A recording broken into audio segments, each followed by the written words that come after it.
Welcome to True Crime with Tina. Don't forget to like and subscribe. Hi everybody, welcome to True Crime with Tina. I am your host, Tina. Welcome to my channel. I gotten a lot of subscribers overnight and throughout the day yesterday.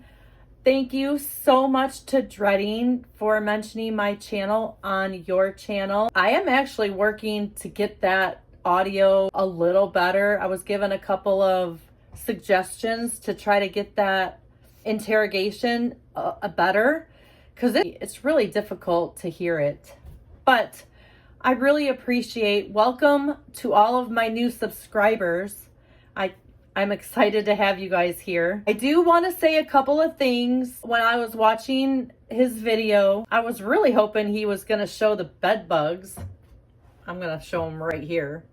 When she was complaining, because some of those videos I've already seen, but a couple of those videos that he showed of her in the beginning of his video, I hadn't seen. And when she was sitting there complaining about other people being dirty, I was like, I have a video of her playing with bed bugs in her house. For real? So some of you people that use these apps to order yourself a housekeeper, these are the kind of people that are coming to your house cleaning. They have bed bugs. So I wouldn't be doing that anymore if I were you. All right. And then our local news portrayed the shooter that was in the drive-thru that stopped her. Everybody portrayed him as giving a warning shot, shooting up in the air, giving a warning shot. I was one of the people that was very upset and very vocal in my local area here about him shooting in the air as a CPL holder, because I'm a CPL holder for Macomb County, and yeah, we're not taught that. That's actually illegal. So, but to clarify, he did not shoot up in the air. And to all of our local news that said that, shame on you for that, because he literally took aim and shot at her. He really did. Just like I said in my video what he should have did, that is what he did. Prosecutors say the only reason the attack stopped is because Good Samaritan Devontae Pace, who was in the drive-thru and saw everything, fired a warning shot towards the attacker. I guess it would be a warning shot because she didn't get hit, but it definitely was towards her, and I didn't mind shooting her, so I was shooting at her. I was screaming something like, stop, stop, stop, stop, hold on, stop. Nobody was budging. Like, I didn't see anybody else trying to stop him or break him up.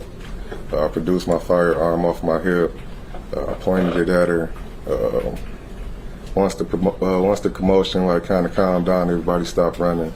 I did take a shot at her. Muhammad ran outside where the customer held her at gunpoint until police arrived. She was taken into custody and later admitted she intended to kill Harris. Despite the disturbing evidence, Muhammad showed little emotion in the courtroom. He definitely shot at her and not up in the air. He just missed. You know, you really can't fault anybody for missing. You know, I have a feeling that she was moving around, you know, while he took his shot. And just thank you to him for running after her and keeping her at gunpoint until the cops came. Like, he didn't have to do that.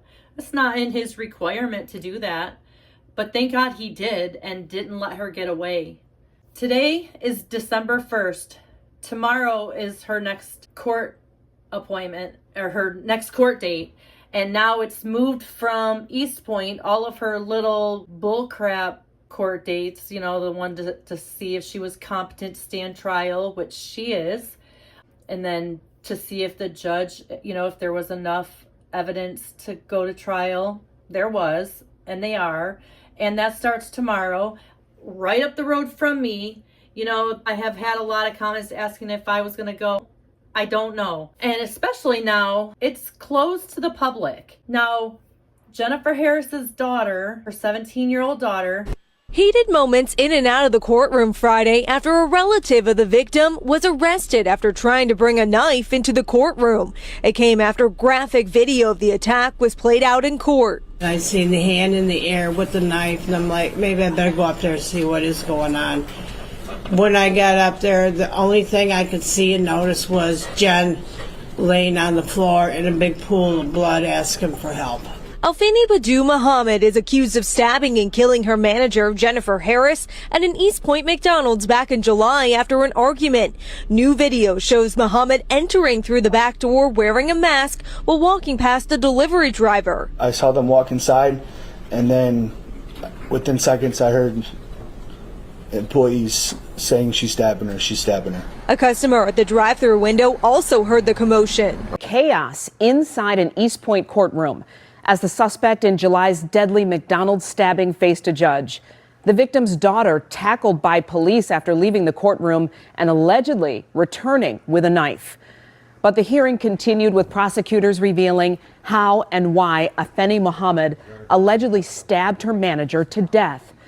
7 News Detroit reporter Ruta Alsonaida inside the courtroom. She's showing us what happened today and what comes next. Dramatic day here at District Court in East Point as prosecutors played the surveillance video of what they say is Afeni Muhammad killing Jennifer Harris. It's that video that set off a chain reaction and left Jennifer Harris's 17-year-old daughter behind bars. This right here is video of the chaotic aftermath of the 17-year-old daughter of Jennifer Jama Harris, who was tackled and arrested by police in the lobby of 38th District Court. East Point police say she brought a knife into the courthouse after seeing the disturbing surveillance video of her mother's murder in court. Harris's family was then barred from returning to the courtroom for the rest of Friday's hearing. Prosecutors releasing new video on what they say is 26-year-old Afeni Muhammad, her face covered with some sort of mask, a large knife hidden under her arm, walking into the back of the East Point McDonald's on July 10th, where she and her manager, Jennifer Harris, worked. Prosecutors say Muhammad was sent home earlier that day by Harris for slacking off. She later returned, allegedly stabbing Harris at least 13 times. Here's my opinion on this. She shouldn't have been in the courtroom in the first place. She's 17. We have warnings on movies, rated R, rated PG, for a reason. And this video that she saw that made her go out to her car was of what happened. She shouldn't have been in there. That's my opinion. I don't think she was ready to see that kind of footage, and I think she was definitely too young to have seen that kind of footage. We don't get to see that footage. It's not going to be played over, over the TV. But now they've said it was, at least in East Point, that judge, Galen, she said it was no longer public, because yes, they took the family out and they didn't let the family back in for the rest of the day, but it was then decided that it's no longer going to be open to the public. Now, is that only for East Point Court, or is that going to be for the Macomb County Court? Is it M.O. Clemens? Her daughter, after seeing the footage, she didn't just go to the car and get one, she got two, and then she rushed into the court and was tackled and arrested, was screaming, and the family was screaming. It was tackle someone who tried to bring knives into the courthouse. 27-year-old Afeni Muhammad is accused of stabbing and killing her manager, 39-year-old Jennifer Harris, after she was sent home from work at McDonald's back in July. Harris's family members stormed out crying as video of the stabbing was being played in court. But attorneys say one went to their car, grabbed 2 knives, and ran back into the courthouse before being tackled by police, and that happened in the lobby. The suspect and judge were removed from the courthouse for their own safety, but have since returned. The hearing has now resumed, and the judge barred the family from the courthouse for the remainder of the day. Now, before all this, witnesses took the stand. Devontae Pace was one of them.